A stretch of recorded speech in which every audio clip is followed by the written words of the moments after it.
So you are in for a treat. In this episode of Prime People, we sit down with the broke agent, has one of the funniest accounts on Instagram, also one of the largest social media accounts in the real estate space. He talks about how he grew the account, the work he put in to grow it so quickly over such a short period of time, and what's next on his radar. It's so cool to sit down and dig in the mind of somebody that understands how to operate in a digital world and execute on a high level. I bet you a whole bunch of you are looking to grow your accounts. So you're gonna wanna grab a pen and notepad, connect with Eric directly, say that you watched him on this episode. He's a very real guy, very accessible. Only thing we ask, hit that subscribe, hit that notification button so you never miss an episode of Prime People. We love the people in our environment. We're trying to bring more and more to you, but we need more feedback. What do you think about the episode? How did it help you? Comment below, let us know the types of guests you want. We will go out and find them for you. Thanks again for your attention as always. We'll see you at the end. Welcome to the Prime People podcast, where we cover all things that got us to where we are today, our team building strategies, the marketing and sales tips that we've learned through thousands of transactions, productivity tips, ways to really just hold yourself accountable to accomplishing what you want to accomplish, and all things content creation, personal development, and not to mention we have some of the best guests on the planet. How are things in LA? Good. Things are good. I just did a podcast with Matt right before this, actually. Oh, wicked. The over ask? Yeah, the over ask. We filmed an episode, just me and him. Oh, that's awesome. We try to do those every Thursday, but last week we did one and it sucked, so we just deleted it. That's awesome. I was gonna try and get him to bomb you in this interview as well too. I know you guys absolutely killed me. How did you meet? Like, how did you and Matt meet from the jump? I saw his videos. I know he tagged me in a couple of them or sent them. And then I was doing something at the beginning of last year called Agent Spotlight. Okay. Where I would highlight creators on my story and try to get them more followers. And so he signed up for one of those. And then he did, I think, 2 of them actually. Really? And we always said we should collab. But then once Corona hit, and he's in Toronto, of course, we didn't really know how to do it.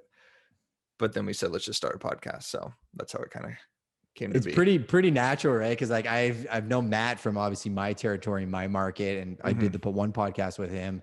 I don't know if you remember, but I was telling the audience previous to this, when you were going through your journey and the account was starting to blow up, I caught you fairly early on, I think before you were the size you are now. And I remember even then you were a big account and I DM'd you and you were always very quick to respond. And I actually felt like I was talking to somebody versus there's so many accounts out there that they're using it as some type of funnel or whatever. And it just feels like you're getting monetized from the jump. I think one of the most interesting things about you is the authentic part of kind of who you are. But before we jump into that, I'm going to ask you a couple rapid fire questions that I know are going to be interesting. We'll try and keep them PG-13 because the first question is, what is one of the craziest DMs you've ever gotten? And I can imagine you've had some pretty nutty ones over the years. Well, I had some crazy Snapchats at the beginning of this, but those aren't PG-13. But that's when the broke agent was on Snapchat. But I haven't gotten too many crazy DMs, a lot of verification scams, and a lot of people telling me crazy real estate stories. Some may be true, some may not be true. But I can't really think of anything off the bat that was that insane besides people getting upset about something I've posted. One time I had a realtor who threatened to call like the California Board of Agents or realtors because of something that I posted, because this guy posted like a crazy picture of himself, a marketing picture. And then I shared it to my story and said like, Yas, like YASS or something. I think I saw that one. Well, this is like a year and a half ago. And then the guy called me and left like 5 voicemails going insane. I was like, dude, you shared that photo yourself. Don't you want exposure on this? I wasn't even making fun of it. I was saying this is hilarious. Yeah. No, I've gotten stuff like that where people have gotten really pissed off at stuff that I've posted, but I've gotten better at knowing where the line is and what not to post. That's pretty incredible. I mean, people in our business take themselves way too seriously, right? Like I remember I had a discussion.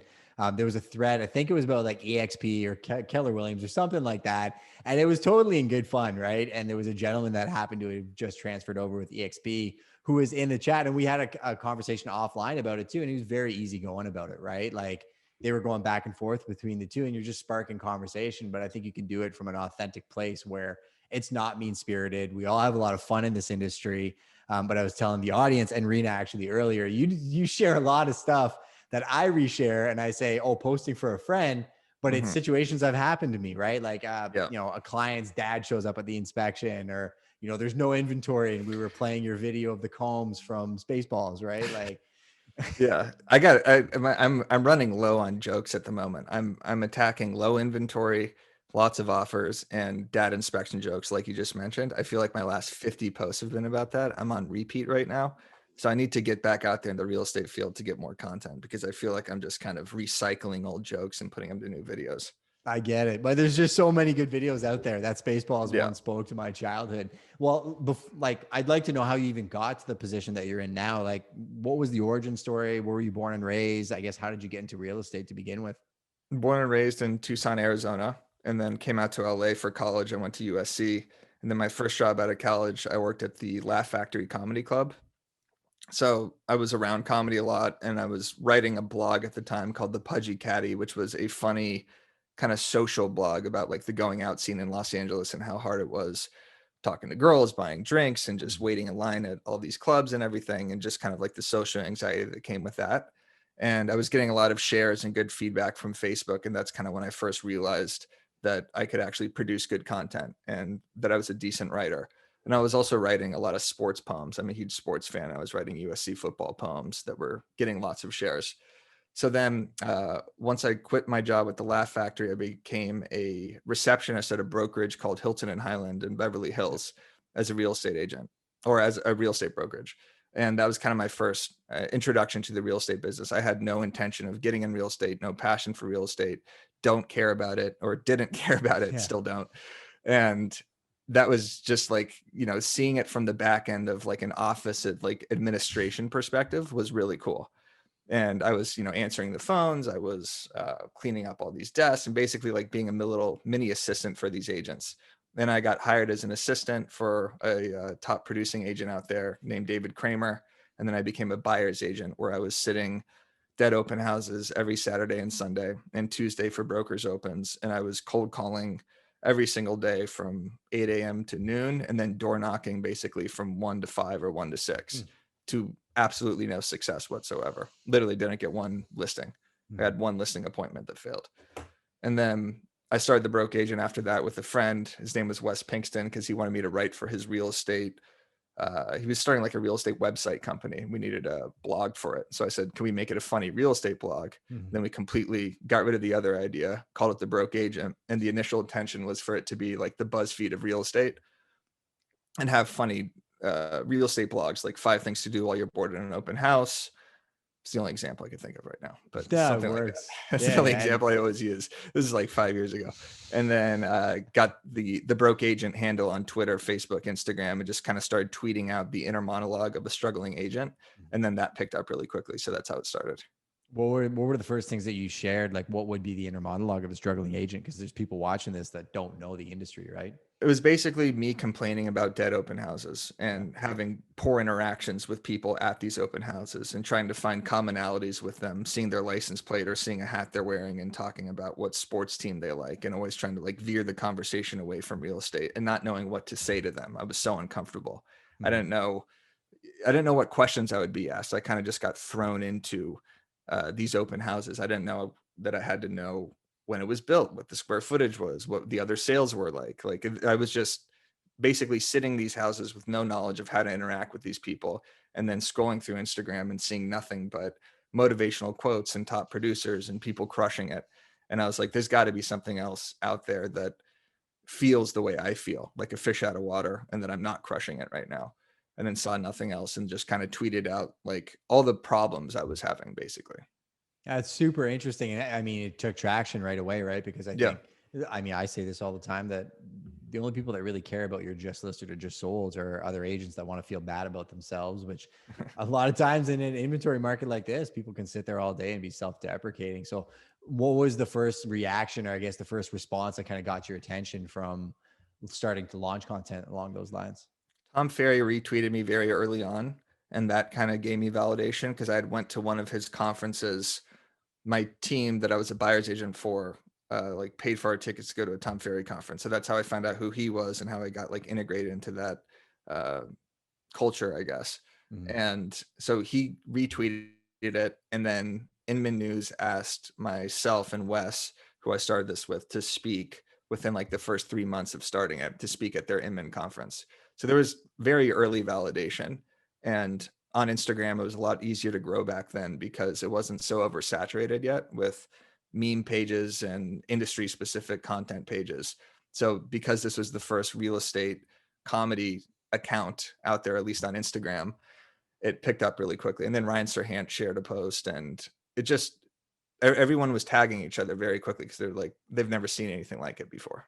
So as a little asterisk to the conversation, because I know a lot of people here are curious about how to grow those accounts. Like it happened in an organic way, right? Where you almost found this river where nobody was doing anything, and it took it and it ran with it. And the algorithm, because of the engagement, picked it up. You got a couple people that noticed you from a high level, and then all of a sudden it ramped things up fairly quickly for you.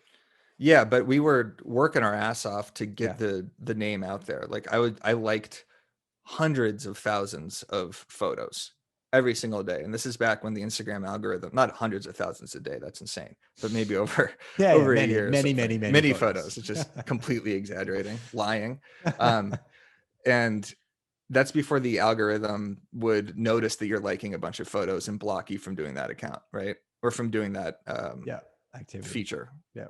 And that's how I was getting my name out there, was tagging or was commenting on a bunch of photos. I try to comment on like 30, 40 photos a day of industry related accounts like The Real Deal, Tom Ferry, Ryan Serhant, In My News, $1 Million Listing folks, just anyone where I could comment from the broke agent something funny, not Yeah. something insulting, but kind of like trolly, but funny.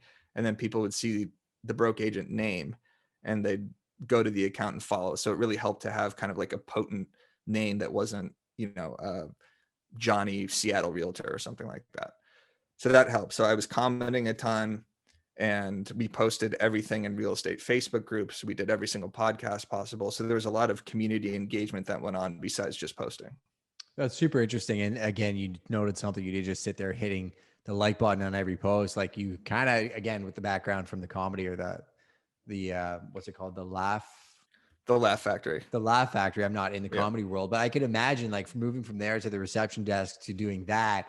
You're just going back and forth, chirping people throughout the daytime, having fun with it, because that's kind of what Yeah. people do when they're close, right? Especially in an environment like this, we have fun. We enjoy being around each other. If you're doing it with a good heart, a lot of times you create relationships with people online that you may not know. I've never actually met you, but I feel like I've known you for 5 or 6 years now. I kind of know Yeah, your we're best friends. You're best friends. Yeah, let's totally lie again. No, I'm just saying, like, I know from the conversations I've had with Matt, from the interactions I've had with you, that there's a real dude on the other side of that phone. And I think that's why a lot of people gravitate towards you more than some of the other meme pages, because I've seen some of the other meme pages and I almost feel like a loyalty to the broke agent because I've seen you grow.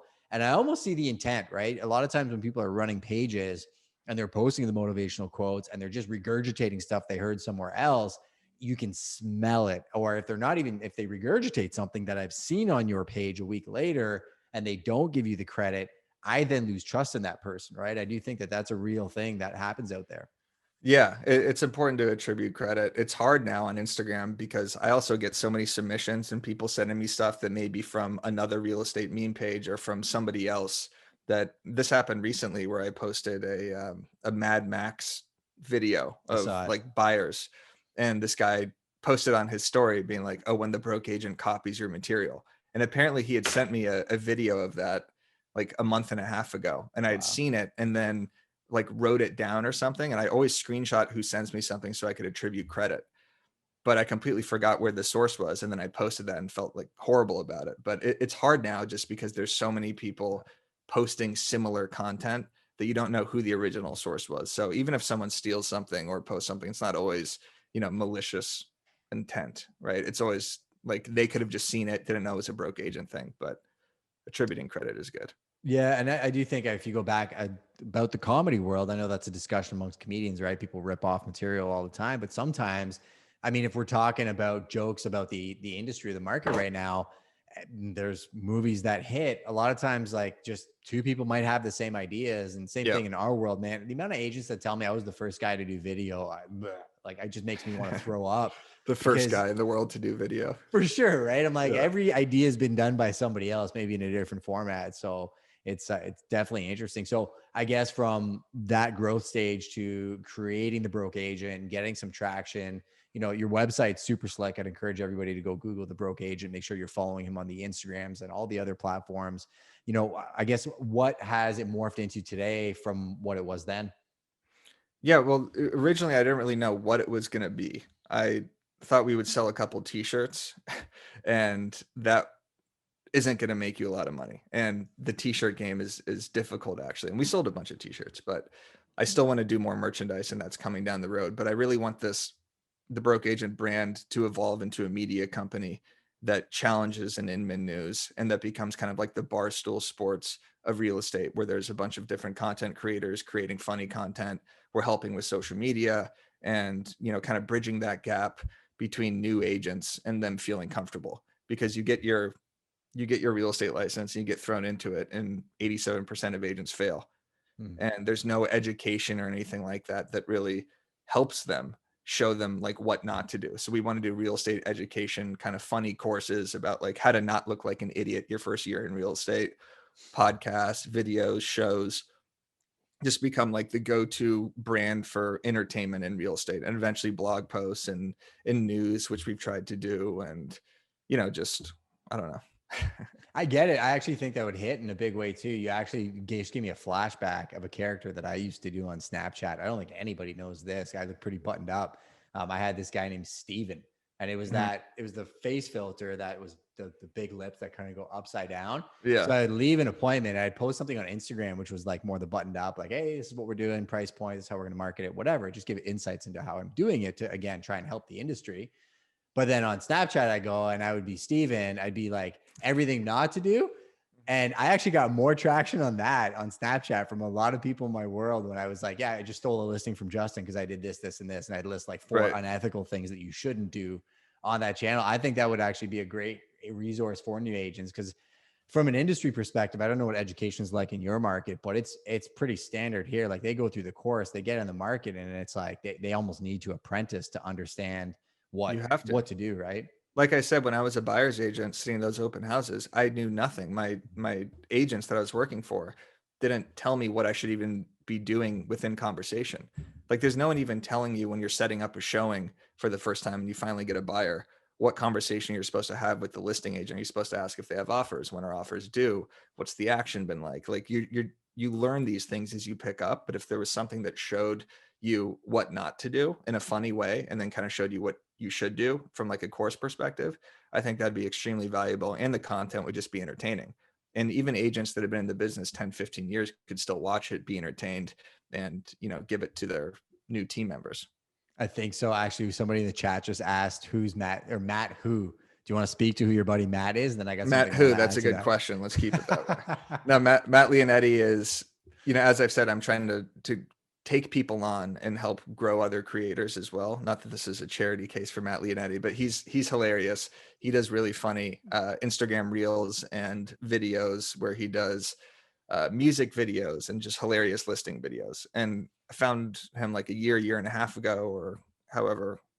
I think we went over that, right? Yeah, However. yeah. Okay. Was it a video that you found of his, or like when you stumbled across him the first time?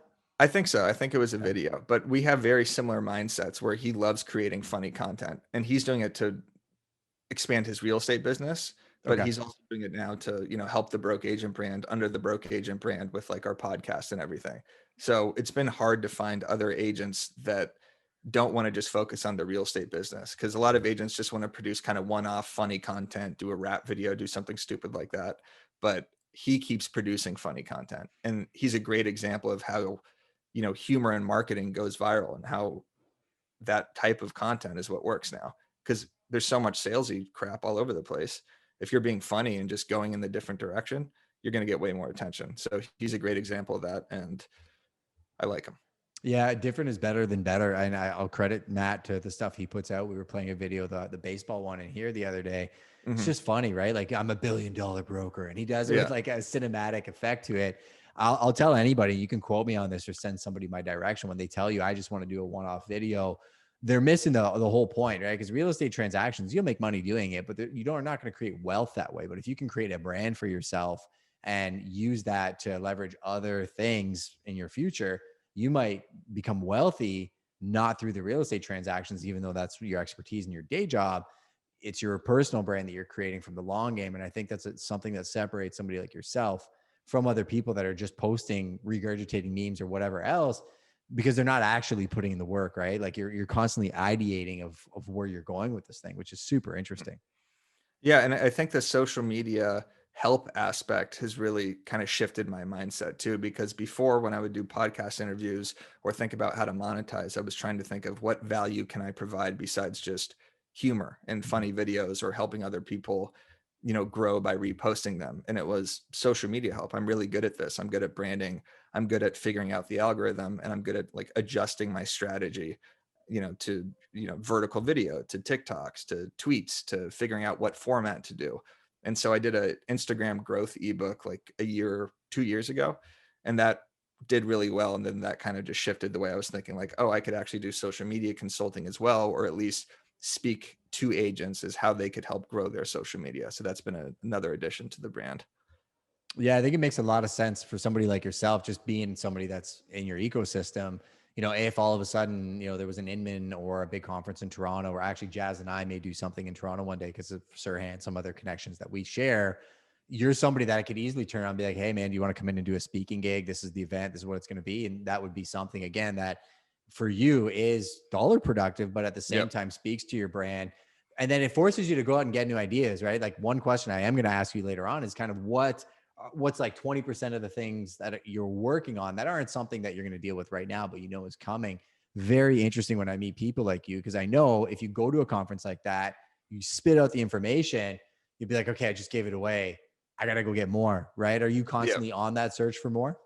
Well, yeah, but the good thing about social media is it keeps shifting. Mm-hmm. So with Instagram, the algorithm changes seemingly monthly, and the type of content and new platforms like Clubhouse is an entirely new platform that is actually going to get monetization soon as well. It did actually 2 Yeah, days ago. 2 days ago. Yeah. Well, they haven't rolled it out to everybody No, yet. I know what you mean. The beta. Yeah. Yeah. So there's just, and the way Instagram Reels popped up is kind of like a TikTok copycat. Like, is you think you're comfortable with one thing and one style of post, it completely shifts.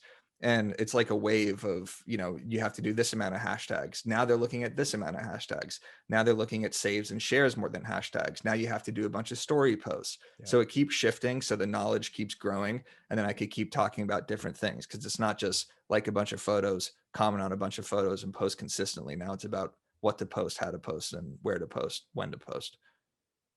And there's so many layers to that, because you talked about TikTok Reels, now YouTube Shorts, right? And YouTube's a platform where there's people getting 350,000 views and followers off basically taking their Reels and their TikToks and turning them into effective shorts. And YouTube's entering the fray. I swear it's like Godzilla versus King Kong, and now Mothra is coming in, and we're just battling it out, and you're jumping from one back to the other, just trying to figure out how to control these things. Was Mothra the mechanical Godzilla? No, Mothra was the giant moth. Flying Oh, moth. okay. I just watched Godzilla vs. Kong the other day. It's like a 5 out of 10. Yeah, it was what it was. But yeah, I don't think Mothra exactly was in that one. But it's definitely an interesting path. So like, what is maybe 10 or 20% of your brain power that's going into something that's completely left field, that maybe isn't a primary right now, but you think could be in the future? Well, the education platform I just mentioned, I've been outlining of what these courses should look like, open house talk, setting up showings, why you should get to showings early, what problems can arise, and then basically mapping out what type of content could go into that. Who should we hire as actors for it? Should I be in it? Should I be doing the speeches? Should it cost money? How much money should it cost? So that's a project. And then I'm doing a book with Matt, actually, that's kind of, I don't really want to go into the details of that, but that's kind of be like a coffee table book thing.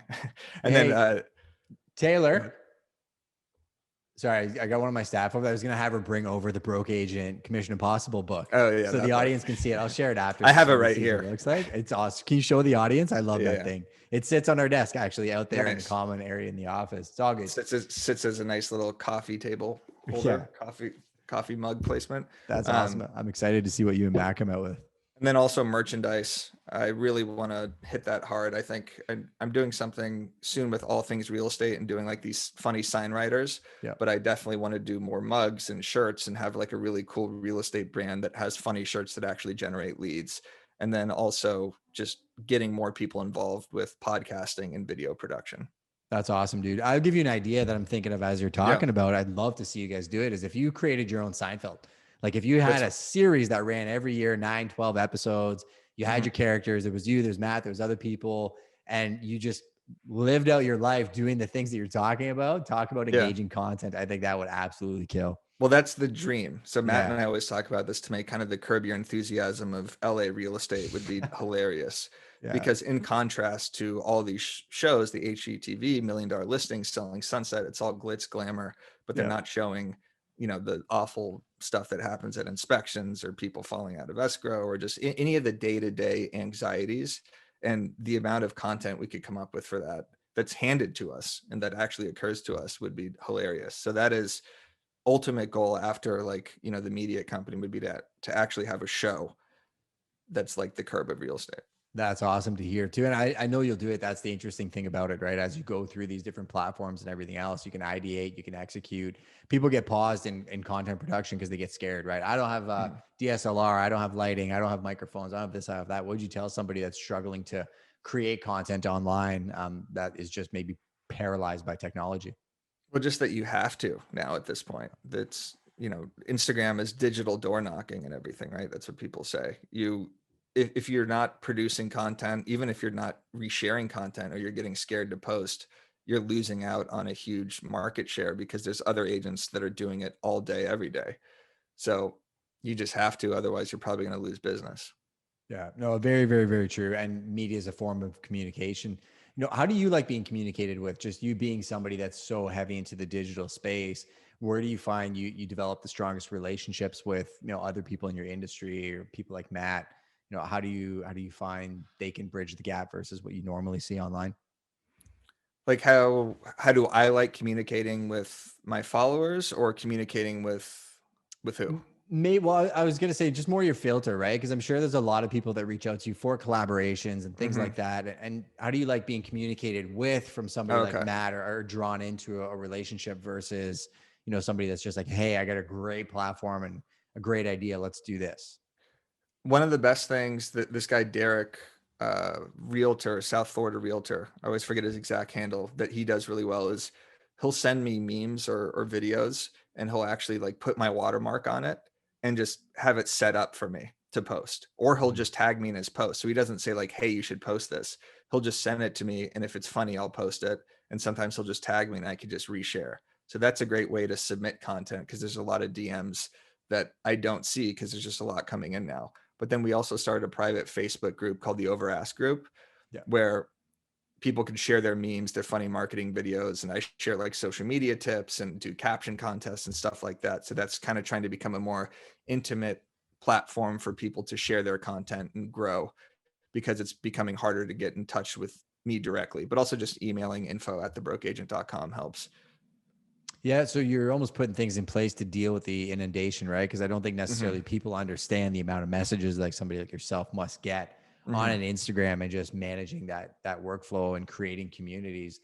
How do you deal with it? Because I know you message me back from time to time, and I'm shocked, right? Like just with the amount of people that must message Well, I you. put a little flag by your name, so now I know Oh, when you're okay. messaging me. Also, we've Yeah, yeah, yeah. Best friends. we're best friends, and we've talked on Clubhouses, and we have some Yeah. rapport. So I think you pop up like close, up to the top of the list. Okay. But before I used to go through every single one of these every day at the end of the day and try to respond to everybody.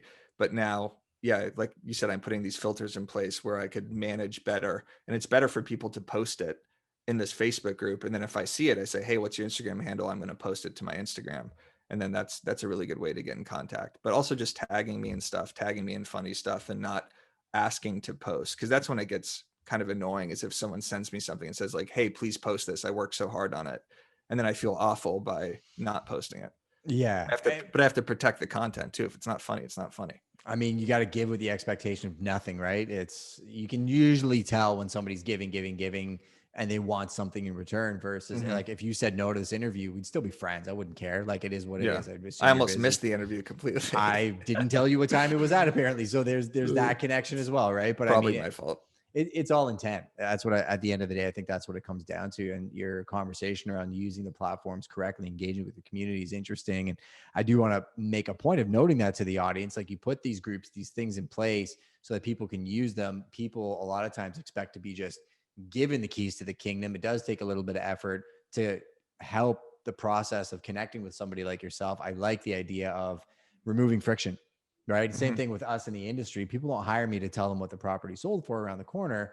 They hire me because they just want to give me the keys, come back when I give them an actual offer, and just live their life because they could care less, right? So removing friction is a great way to describe it. Like I said, that guy Derek puts the watermark on, has the caption, sends it. If it's funny, I post it. If it's not, it's not. Other people will send videos and say, hey, you should caption this. I appreciate all this and like it.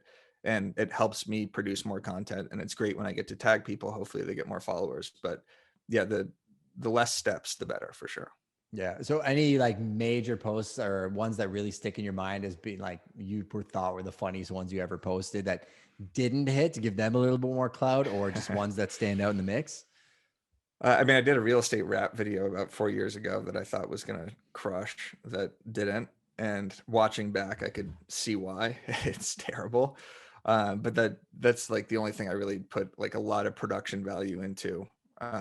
There's definitely been posts that I think are going to crush that don't. It's usually the very simple ones that do, like the Zestimate jokes or the EXP jokes or the dad inspection jokes. So unfortunately, you got to sometimes go back to like the big hitters, even though like the more specific humor that gets less likes, those are the ones that people do actually like, where I actually think I develop a more personal connection with people in the community, because they're like, that's hilarious. That's so specific. I think exactly like that.